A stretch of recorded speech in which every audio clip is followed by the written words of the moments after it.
That's all I owe you. Good luck with your sophisticated friends.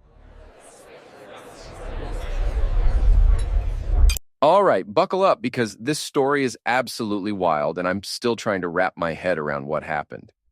This whole situation went down about a month ago, and honestly, I think I dodged the biggest bullet of my life. I've been debating whether to share this because it still feels surreal, but my friends keep telling me I need to get this off my chest and maybe help other people recognize these kinds of red flags before it's too late. So I'm a 25-year-old guy who owns my own plumbing business. Yeah, I know what you're thinking. Plumber. Not exactly glamorous, right? Wrong. I've been busting my A for years building this company from nothing, and it's been incredibly successful. Started out working for other people, saved every penny, took out loans, worked 18-hour days, and slowly built up my client base. Now I'm talking six figures, booked solid for months in advance, own my house outright, drive a decent truck, have money in savings, the whole 9 yards.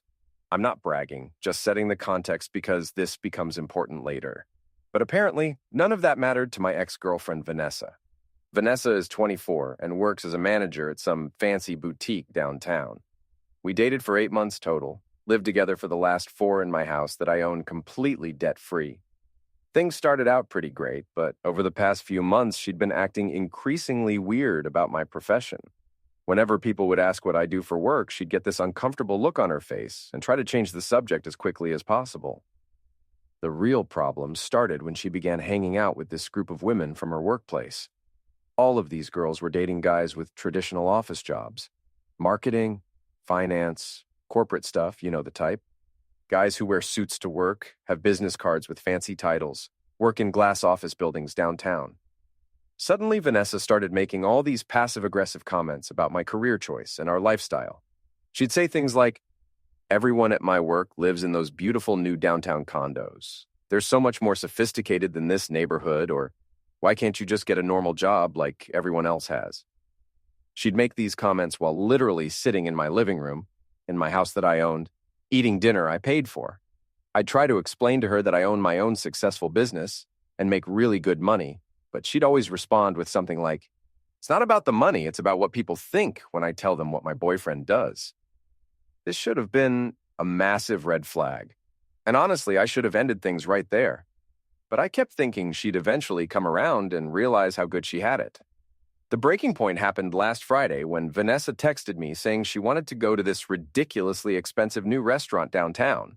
I'm talking about the kind of place that charges $40 for a basic steak, has cloth napkins, pretentious menu descriptions, and waiters who act like they're doing you a favor by serving you.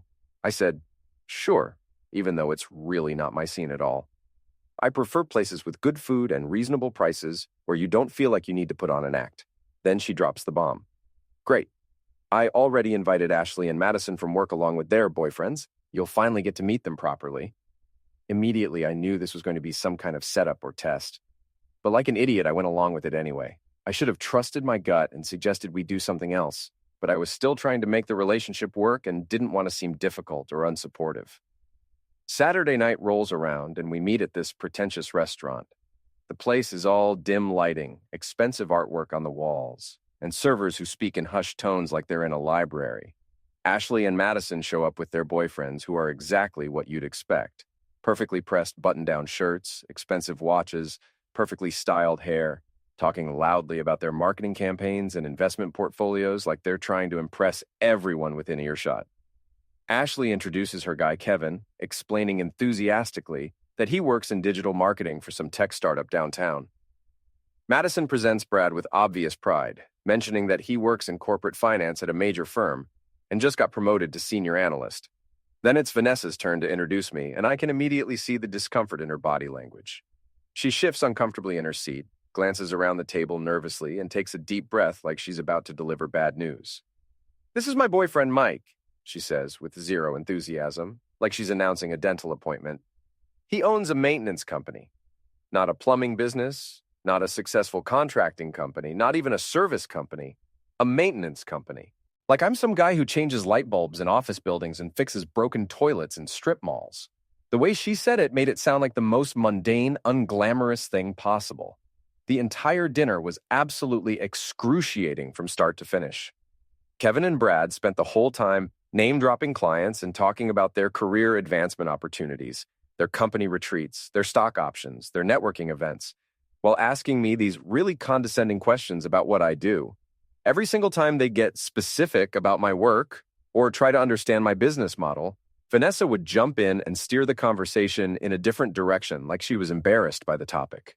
When Brad asked directly about my business operations and client base, she interrupted and said, "Mike handles property maintenance for various commercial buildings," which technically isn't wrong, but makes it sound like I'm a glorified janitor with a mop bucket instead of someone who owns a thriving company with employees and major contracts. About halfway through this disaster of a dinner, Kevin starts going on and on about this vacation he's planning with Ashley to Bermuda.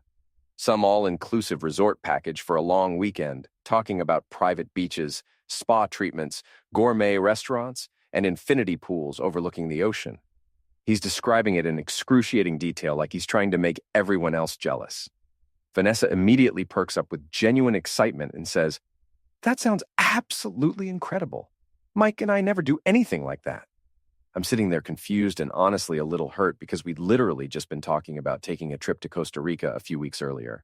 I had shown her some beautiful resorts online, talked about ziplining through the rainforest, visiting wildlife sanctuaries, maybe doing some surfing lessons. But she'd said she wanted to wait until summer when her work schedule was lighter and she could take more time off. When I brought this up at the table, she dismissively waved her hand and said, "That's completely different. That's not like a real vacation." I asked her what exactly makes a vacation real, and she said, somewhere romantic with beautiful resorts and excellent service, proper amenities, the kind of place where you feel pampered and special. Costa Rica isn't the same thing at all. I pointed out that Costa Rica has plenty of amazing resorts, luxury eco-lodges, world-class spas, but she just rolled her eyes and said, "It's not the same thing, Mike. It's just not the same level of sophistication." That's when Ashley decided to pile on with obvious satisfaction. "Kevin surprised me with this trip for our 6-month anniversary. It's so wonderful having someone who really knows how to treat you right and understands what makes a woman feel special." The comment just hung there in the air like a toxic cloud, and I could see exactly where this whole conversation was heading. It was like watching a train wreck in slow motion. Vanessa looked directly at me with this expression of disappointment and said, "Must be nice," in the most passive-aggressive tone imaginable. Then Madison decided to join the attack with a smug smile. "Brad and I went to Napa Valley last month for a wine tasting weekend. Wine country is so incredibly romantic and sophisticated, so much better than camping or whatever outdoor stuff some people do." "See, that's exactly what I'm talking about," Vanessa said, still staring at me with obvious frustration. "Some people actually know how to plan real dates that are impressive and memorable, not just ordinary things that anyone could throw together." I tried to defend our relationship by listing all the nice things we'd done together. The weekend at the lake house I rented, concerts downtown where I bought good seats, fancy dinners at Romano's where I always picked up the check, weekend trips to the mountains. Even that time I surprised her with tickets to see her favorite band. But Vanessa shot down every single example saying, "Those aren't the same thing at all." When I asked how they weren't the same thing, she said, "Because they're not impressive, Mike. They're just normal, ordinary things that anyone could do. They don't show real sophistication or class." I was getting frustrated because I genuinely thought those were good experiences we'd shared together, but apparently I was completely wrong about what she valued in a relationship. Kevin and Brad are watching this whole exchange like it's some kind of entertainment, while Ashley and Madison keep exchanging these knowing looks. I suggested maybe we should discuss this at home privately, but Vanessa said, "No, let's talk about it right now. I'm completely tired of pretending everything is perfectly fine." She started going off about our relationship and our future, saying there basically wasn't one. When I asked what was wrong with our future, she said, "What future, Mike? You're just content running your little maintenance business forever, aren't you?" I corrected her that it's not a little business, it's actually quite successful, but she shot back, "Successful compared to what exactly?" When I said compared to most businesses, she demanded I define what I meant by doing well. At this point, I'm getting seriously irritated and told her I make good money and she knows this. She asked, "How good?" And I said good enough to own a house outright and support both of us comfortably. But that wasn't what she wanted to hear. She said, "That's not what I asked you." The entire table went dead silent. Everyone was just staring at us like we were putting on some kind of show. I asked Vanessa what exactly she wanted me to say, and that's when she really let me have it. I want you to be completely honest about your limitations, Mike, your career limitations and your lack of real ambition. I told her I don't have limitations. I have a successful business that I built from nothing. That's when Vanessa looked around the table at all her friends, then back at me and delivered the eliminating blow. Mike, you can't even satisfy me, let alone provide for me properly. The words hit me like a physical slap across the face. Ashley and Madison both gasped audibly. Kevin and Brad looked uncomfortable, but also kind of fascinated, like they were watching a car crash in slow motion. I asked her what the hell she was talking about, and she doubled down. It's completely true, Mike. You're not ambitious at all. You're not sophisticated. You're just comfortable being small-time forever. When I asked if she thought I was small-time, she said, yes, absolutely small-time. Look at Kevin and Brad. They have real careers with real futures. They understand what women actually want from a relationship. I asked what women want, and she said, success, Mike, growth, someone who's actually going somewhere meaningful in life instead of just treading water. I sat there for a few seconds, just processing what had happened. My girlfriend of 8 months, who had been living rent-free in my house for 4 months, just told me I couldn't provide for her in front of complete strangers. That's when I started laughing, which clearly wasn't the reaction she expected. She asked what was so funny, and I said, you actually think Kevin and Brad are more successful than me? She insisted they have real careers with real futures, so I decided to get specific. Kevin, you work in digital marketing, right? He confirmed. What's your annual income, if you don't mind me asking? Vanessa tried to stop me, but Kevin said he makes around $70,000. That's great, I said. Brad, what about you? He makes around $85,000. Then I looked directly at Vanessa and said, since you think I can't provide for you, want to know what I made last year? $160,000. The table went absolutely dead silent. You could have heard a pin drop. Madison said, that's impossible. But I explained that the plumbing business is incredibly lucrative. Emergency calls, commercial contracts, new construction projects. I'm literally booked solid 6 months in advance. Ashley looked shocked and said, you make twice what Kevin makes. I said, yeah, but apparently that doesn't matter because it's not sophisticated enough for Vanessa's standards. Vanessa's face turned bright red and she mumbled, money isn't everything. I pointed out that she had literally just said I couldn't provide for her. So apparently money was pretty important about 10 seconds ago. She said, it's not about the money, it's about image. When I asked what she meant by image, she said, what am I supposed to tell people when they ask what my boyfriend does for work? I told her to say her boyfriend owns a successful plumbing company and makes 6 figures.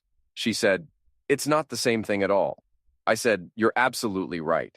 It's actually better because it's real success built from nothing, not just a fancy job title. Then I signaled the waiter over and asked for the check. The bill came to $150 for 6 people. I calculated my portion, 2 drinks and the salmon, about $35 including tip. Vanessa said quietly, Mike, you always pay when we go out together. I told her she just said I can't provide for her, so I figured I should stop trying. I put $40 on the table, stood up and said, thanks for dinner, everyone. Good luck splitting the rest of this. Vanessa told me to sit down and stop making a scene. I said I wasn't making a scene, I was simply leaving, and they could figure out how to handle the rest with her sophisticated friends. I walked out of that restaurant feeling like I had just dodged the biggest bullet of my entire life. Got home and sat on my couch thinking about what had just happened. This woman had been living in my house for 4 months, eating food I paid for, sleeping in a bed I bought, using utilities I paid for, and she just told a table full of strangers that I couldn't provide for her. My phone started buzzing around 11 p.m. with texts from Vanessa. Mike, I'm so sorry. I didn't mean what I said. Ashley had to lend me money for my part of dinner. Can you Venmo me back? Mike, please answer me. I'm getting an Uber home and we really need to talk about this. I didn't respond to any of her messages. She got home around midnight and tried to talk to me through my bedroom door, but I had locked it and just ignored her completely. Sunday morning she was gone when I woke up. Left a note saying she was staying at Ashley's place for a few days while I cooled off, like I was the one who had done something wrong. Sunday afternoon, I was at the hardware store picking up supplies when I ran into this girl, Emma, from high school. We had been good friends back then, but completely lost touch after graduation. Turns out she had just moved back to town last month after getting a job as a nurse at the local hospital. We ended up talking in the parking lot for like an hour, just catching up on everything. Emma was smart, funny, completely down to earth. Basically the complete opposite of Vanessa in every way. She was genuinely interested in hearing about my business and seemed impressed that I had built something successful from scratch. We exchanged numbers and made plans to grab coffee on Tuesday. Monday, Vanessa came by the house while I was at work and packed up more of her stuff, left another dramatic note about needing time to think about us and our relationship. Tuesday, I had coffee with Emma and we talked for 3 hours about everything. Work, family, goals, dreams, life in general.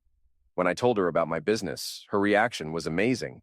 She said, "That's incredible, Mike. Starting your own company takes real courage and dedication." She talked about how when her bathroom flooded last year, she would have paid anything to get it fixed quickly, and how important skilled tradespeople are to society. Completely different reaction than I was used to getting from Vanessa. Wednesday, Emma came over for dinner. I grilled burgers and we watched a movie together. She absolutely loved my house and couldn't believe I owned the whole thing at our age. She said most people our age are still stuck renting tiny apartments and struggling to pay rent. Thursday, Vanessa texted asking if we could meet somewhere to talk things through. I ignored it completely. Friday, she actually called my mom, which was a new level of desperation. They had only met a few times when we were dating, so it was pretty bold of her to reach out.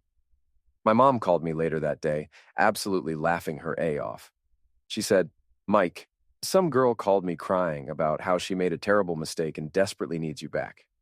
I asked what she told her, and Mom said, "I told her if she was stupid enough to be embarrassed about a man who owns his own house and successful business, then she deserved exactly what she got." Then, Mom said she told Vanessa that I was raised better than to chase after people who don't appreciate what I bring to the table. Saturday night, Emma and I went out for a real date to a nice restaurant. We had natural, easy conversation with no complaints about money or social status. When I dropped her off at her place, she kissed me goodnight, and it was the first time I'd felt genuinely excited about someone in months. The next Friday, exactly 1 week after the restaurant disaster, I was working in my garage when the doorbell rang. I expected it to be Emma, since we had made plans to watch a movie. But when I opened the door, it was Vanessa standing there crying with 2 suitcases. "Mike, thank God you're home. I've been thinking all week and I know I can fix this." I asked what she was doing there and she said, "I'm here to apologize properly and move back in. I realize I was completely wrong about everything." I told her she couldn't just move back in like nothing happened. She begged me to listen, saying she had talked to Ashley and Madison, and they both told her she was crazy for saying what she said. I pointed out that her friends had to tell her she messed up, which seemed to be missing the point entirely. She insisted we could work through this and that she loved me. I asked if she loved me now that her friends confirmed I make good money. Before I could say anything else, another car pulled into my driveway, Emma getting out with takeout bags and a bottle of wine. Vanessa turned around and saw Emma walking up to the door. "Who is that?" she demanded. I said, "That's Emma." "Emma who?" "My girlfriend." Vanessa's face went completely white. "Your girlfriend? How long have you been seeing her?" "About a week now." Emma reached the door looking confused about why some woman was crying on my doorstep with suitcases. "Hey, babe," Emma said, giving me a quick kiss hello. "I brought Thai food. Is everything okay here?" I said everything was fine. Vanessa was just leaving. Vanessa said, "I was not just leaving, Mike. We lived together for 4 months. I reminded her that she moved out and said she needed time to think. I didn't say I was moving out permanently. You packed your stuff and left. That's moving out." Emma stepped forward politely. "Hi, I'm Emma. I don't think we've met." Vanessa said, "I'm Vanessa, Mike's girlfriend." I corrected ex-girlfriend. Vanessa demanded I tell Emma we were working things out, but I said we weren't working anything out at all. Emma looked between us and asked if she should come back later. I said no, she should stay and Vanessa should leave. Vanessa said, "This is absolutely unbelievable. You're replacing me already?" I explained I wasn't replacing anybody. I was moving forward with someone who actually respects what I do for a living. Vanessa claimed she respects me, and I said, "You respect me now that you found out I make more money than your friends' boyfriends." She said that wasn't why, but I told her that was exactly why. She was perfectly fine disrespecting me until she realized she looked stupid in front of everyone. Emma's eyes widened as she started to understand what had happened. "She disrespected your job?" I said, among other things. Vanessa insisted she was wrong and admitted it, but I told her she wasn't wrong. She was honest. She showed me exactly who she really was as a person. Vanessa stood there crying with her suitcases for another few minutes, then finally loaded them back in her car and drove away.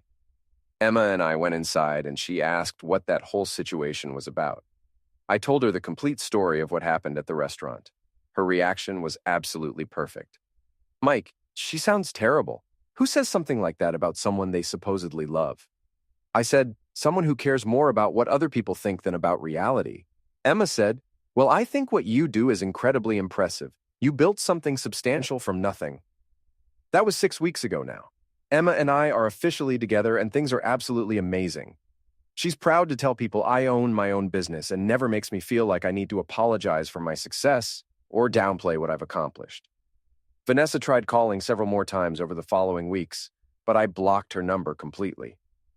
Ashley reached out once to say that most people at their workplace thought Vanessa was completely out of line with what she said. Last week I was getting gas when I ran into Kevin from that dinner. He seemed really embarrassed, but came over to talk. Mike, hey man, look, about that dinner? I told him not to worry about it. He said, no, I feel really bad about how that went down. Vanessa was incredibly harsh to you, and honestly, I was genuinely impressed when you told us what you make. He said, for what it's worth, Vanessa has been pretty miserable since we broke up and keeps asking Ashley about me. Apparently, she had to move back in with her parents because she couldn't afford her own place without my financial help.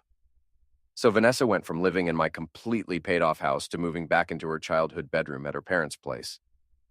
Funny how that worked out. This whole experience taught me that some people care way more about appearances and social status than actual substance. Vanessa wanted a boyfriend who looked impressive on paper, even if he couldn't provide what I could provide. She got so caught up in what her coworkers thought that she threw away real financial security for perceived social status. Now she's back living with her parents while I'm with someone who genuinely appreciates what I've built and accomplished. Sometimes the best revenge really is just letting people face the natural consequences of their own terrible choices.